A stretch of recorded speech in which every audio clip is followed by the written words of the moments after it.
Mr. Smith, you have helped us immeasurably. The city is extremely grateful. It was nothing, Your Honor. I just don't go for hoodlums, that's all. Nevertheless, without your testimony to help the district attorney, the kingpin of this gambling group would never be brought to trial. Anytime you need me, I'll be around. That brings up another matter, Smith. The district attorney and I feel that you should have a bodyguard. Listen, I've been driving a hack around this town for years. I can take care of myself, see? Very well, if you insist. But be careful. There are powerful figures in the underworld who will stop at nothing to discredit you. Yeah, discredit me, sissy old boy. Me, Frankie Smith, scared of a hoodlum. That's for laughs. Hey, my hack, I left it parked right here. Frankie? Yeah? Well, what do you want? We have to move your hack. It's around the corner. Hey, what gives here? A bullet where you won't like it. Come on, move. Why, you... Move my hat! All right. Yes. Get in the back seat. You're not going to get away with this, you know. That's what you think. No. We got plans for you, little man. This is Steve Granger, private detective with a story that blends Christmas and a cunning frame-up and had me playing a kind of private eye Santa Claus for New York Hackey's kid. In just a moment, I'll take you back to one of my most interesting cases.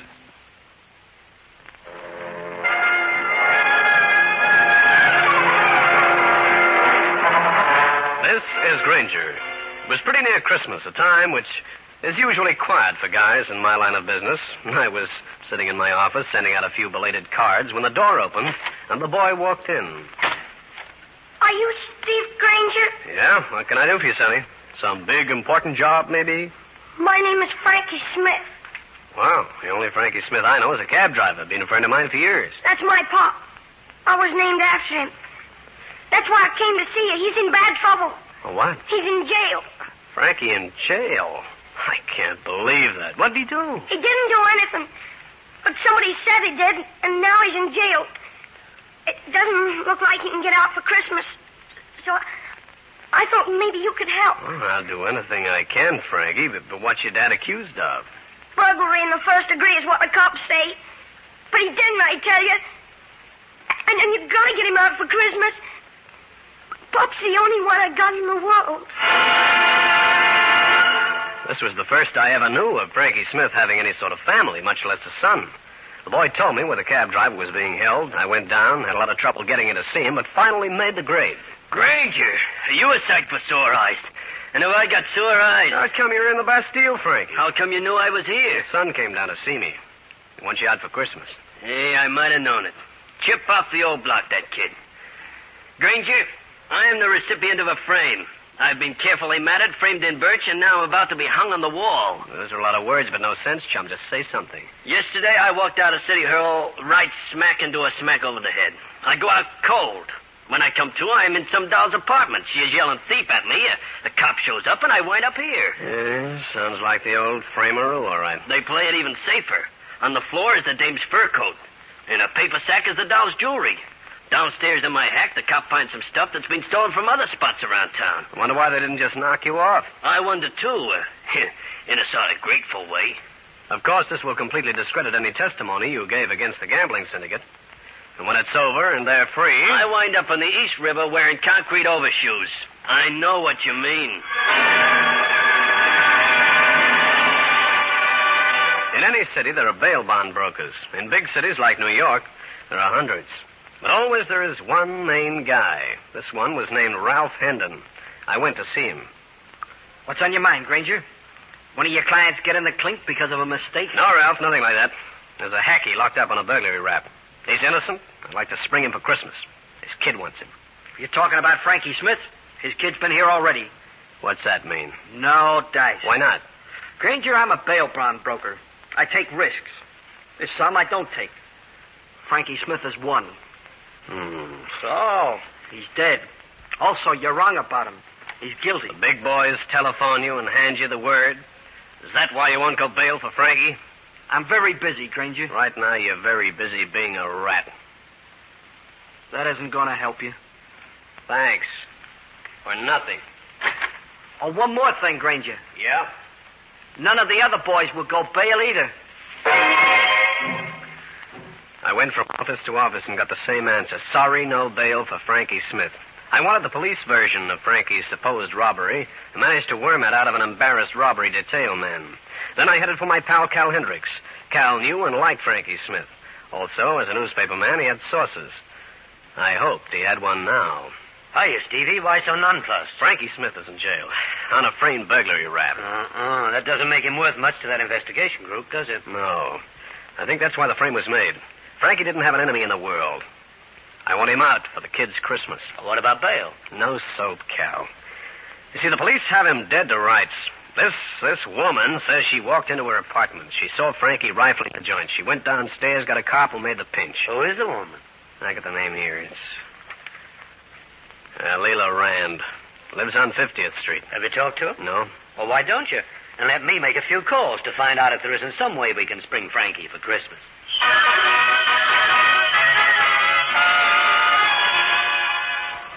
I watched the holiday crowd, most of them loaded down with packages and smiles, and thought of two people who might not smile the 25th. A small boy in a lonesome apartment, a cab driver prisoner in a solitary cell downtown. This was the address on 50th Street where Leila Rand lived. The apartment was on the 3rd floor. I walked up. I reached the 3rd floor and moved towards the Rand woman's apartment. I saw a slight figure at the door and moved a little faster. Frankie, what are you trying to do to that lock? Gee, Mr. Granger, I was trying to get in. Don't you know that's against the law? You want to join your father in jail? Oh, gosh, I just wanted to get in and look around. Okay, now beat it. Don't get any more ideas like that. Suppose Leila Rand caught you. I wouldn't care. Your father would. Yeah.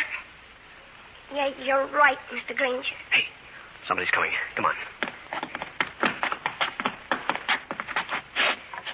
Now stay out of sight. And don't say anything. Okay. Is that the woman? Quiet. She's stopping at the apartment.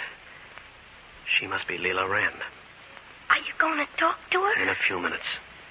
Now you walk downstairs and go home and stay there. I waited a few minutes, then moved to the door of Leila Rand's apartment. Yes, what is it? I'm Steve Granger.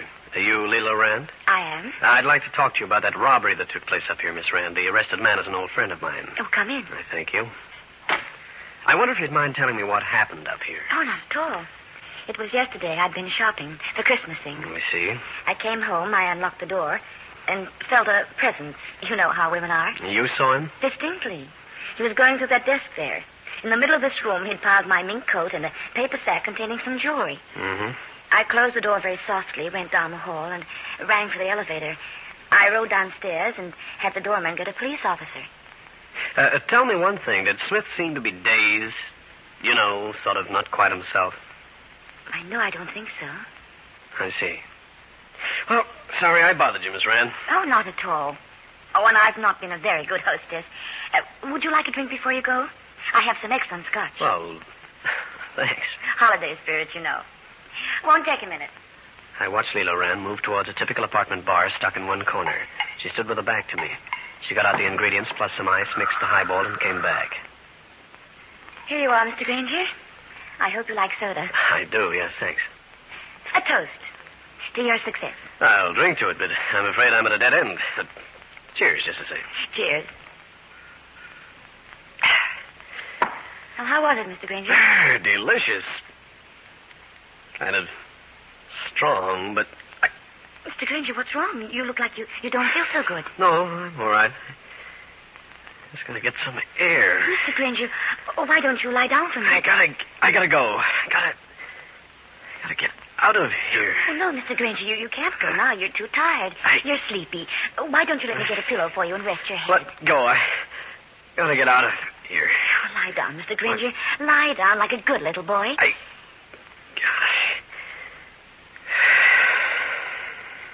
Sleep, Mr. Granger. Sleep. I'll continue with this interesting story in a minute.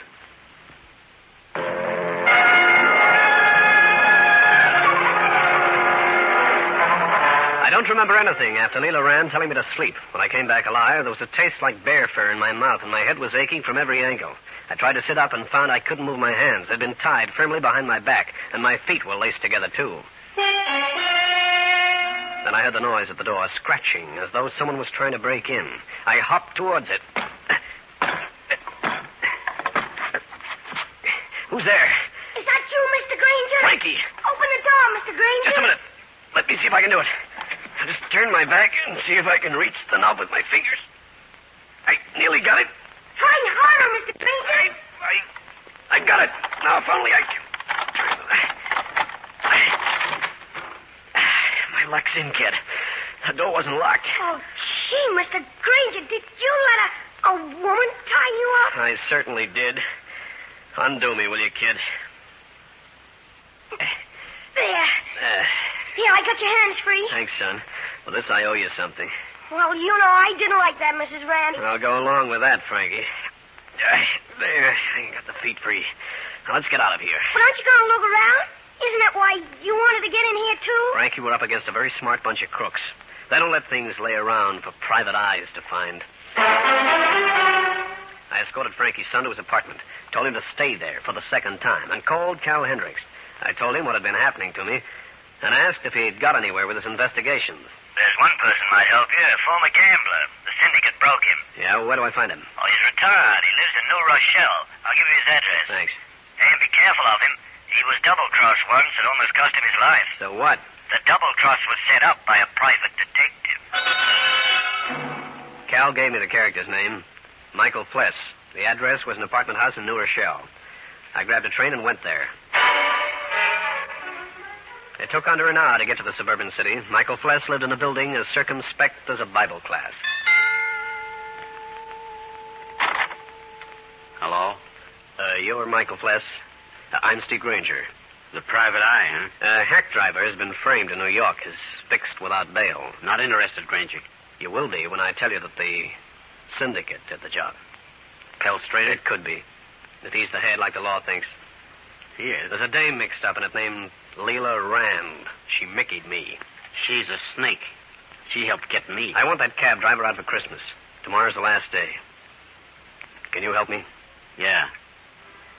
There's a character hangs around a nice spot on 23rd Street. His name is Louis Brill. He's my eye. He's been getting things together. Maybe this might be as good a time to get even. It would. The law would be on your side. Granger, What? if I help, the law is out until it's over. Understand? Okay. And you.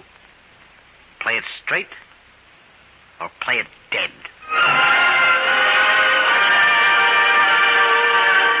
Mr. Fless was not fooling. And there was about as much Christmas spirit in his pale blue eyes as there is in an Eskimo who's been locked out of his igloo. I wasn't kidding myself that this was a friendly character, but at least he looked like providing me with a little ammunition, even if it might backfire on me. In just a moment, I'll bring you the climax of the case.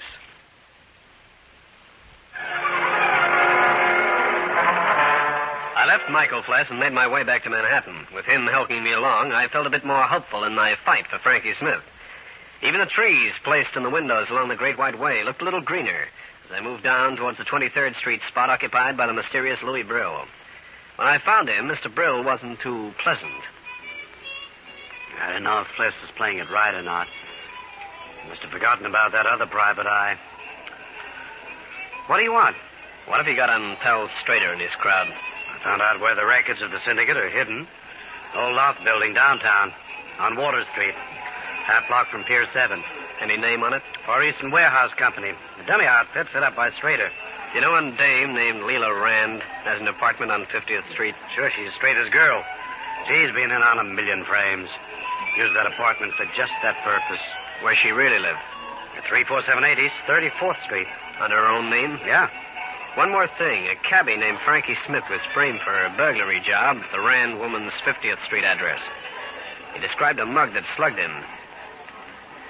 Who would some of Strader's men be? Look over there. Third table on the inside. Yeah? See that guy wearing a tan topcoat? He might be the guy. If he's not, he's the real slugger's boss. I started back uptown when I left the 23rd Street joint, but changed my mind and went down to police headquarters. In the identification bureau, I came across the picture of the man Brill had pointed out to me. He had a record longer than an ape's arm. 5 minutes later, I was shown into Frankie Smith's cell. Well, well. Welcome to my humble abode, Granger. Frankie, I think we've come up with something, but I want you to look at this picture first. You recognize him? Yeah, he's the character who slugged me the other day. You're positive? Would you swear to that identification on a witness stand? With much emphasis and complete confidence. I took the picture back to the identification bureau, got a report on the hoodlum's present address, and with it received a shock. He lived in the same building on 50th Street as Leela Rand's hangout. I headed straight for Cal Hendricks' home base and told him what I'd found out. Maybe we could get to that hoodlum and sweat him a little. If he confessed, Frankie Smith would go free. Then we could stick the DA's office into Pal Strader's syndicate records and make it up to Fless in New Rochelle. Good idea. But I think we ought to get to the records first. Would that be playing it square with Frankie? He still wouldn't get out of that burglary charge. Yeah, that's right. Let's pay this hoodlum a visit first. His apartment is right next to the one Leela Rand uses. Smart setup for that gang anytime they had a frame to pull. Yeah. Hey, the door's opening. Quick. Back around the corner. Okay, now we're leaving. But don't forget, Steve Granger will get you if you don't get him. Don't worry.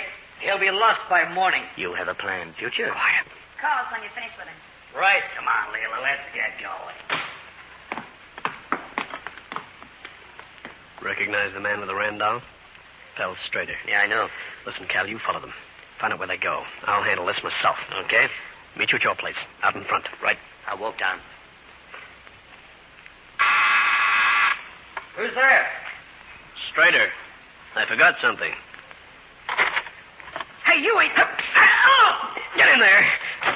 Get up those hands and keep them up. What are you trying to pull? I'm Steve Granger. Does that mean anything to you? No. Then it doesn't mean anything that I heard Leela Rand tell you to get rid of me either? She was only fooling. Like you were fooling when you slugged Frankie Smith and then framed him for burglary. I don't know anything. Frankie can identify you, Buster. I'm going to take you downtown. And you can tell the cops your story, if they believe it. Now, wait a minute. Get your hat. We're paying a call on police headquarters.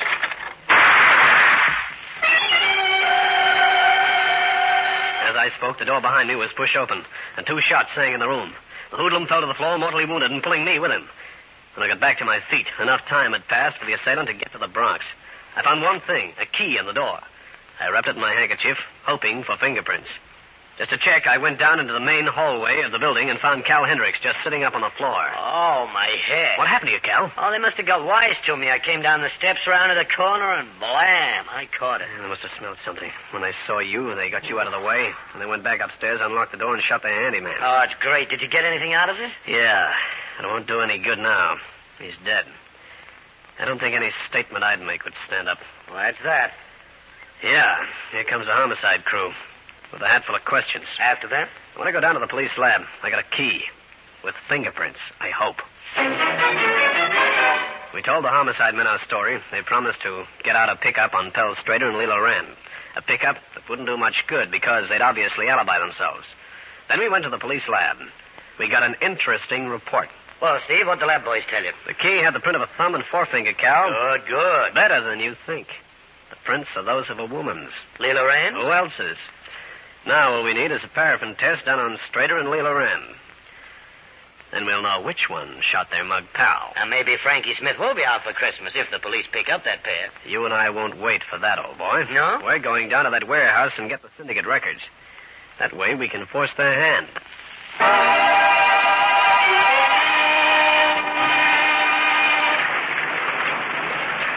Down here. Nice night for a murder. He cut that out. Place is right ahead. See the sign? Far Eastern? Yep. How you going to get in? Here's the door. Oh, can't wait for somebody to unlock it for us. Grab hold of the knob. There you are, Mr. Hendricks. Close it. Where do we start? I can make out what looks like an office over there. Here we are. Well, there's a light cord. Want me to pull it? What do we got to lose? 2 filing cases. Yeah. Find anything? Take a look.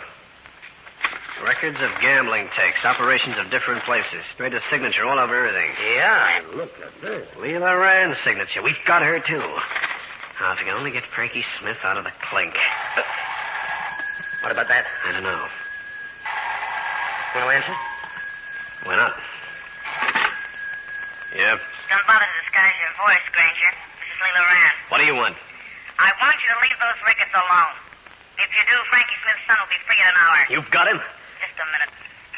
Gee, Mr. Granger, I unlocked the door and he grabbed me. Heard enough, Granger? Yeah, I'll do as you ask. I told Cal what had happened, and we agreed that I would be in my office in an hour. But first, he and I went uptown to the 34th Street building where Leela Rand really lived. I left Cal behind with instructions to wait 5 minutes and then come up. Come in, Granger. With your hands in sight. You were waiting for me, huh? Certainly. I've had a man on you ever since you got away from my little plan. I know every move you've made. Now what? You've got to go. Just like you shot your mug helper? Why not? Where's Trader? In the kitchen. He'll be out in a second. Pally's All right, here. give me that gun. Mr. Granger. Get out of here, Frankie. Hell, get out of here, quick. Let go. Hey, wise guy, drop it. No, you drop it, Strader. You...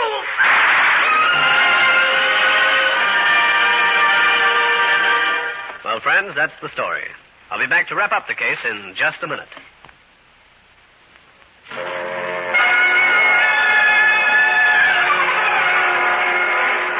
Al Hendricks had crashed through the door, and when Pell Strader turned on him, the newspaper man lifted him through the shoulder. We took them both down to headquarters, told our story, and saw Frankie Smith released from custody. It was 5 a.m.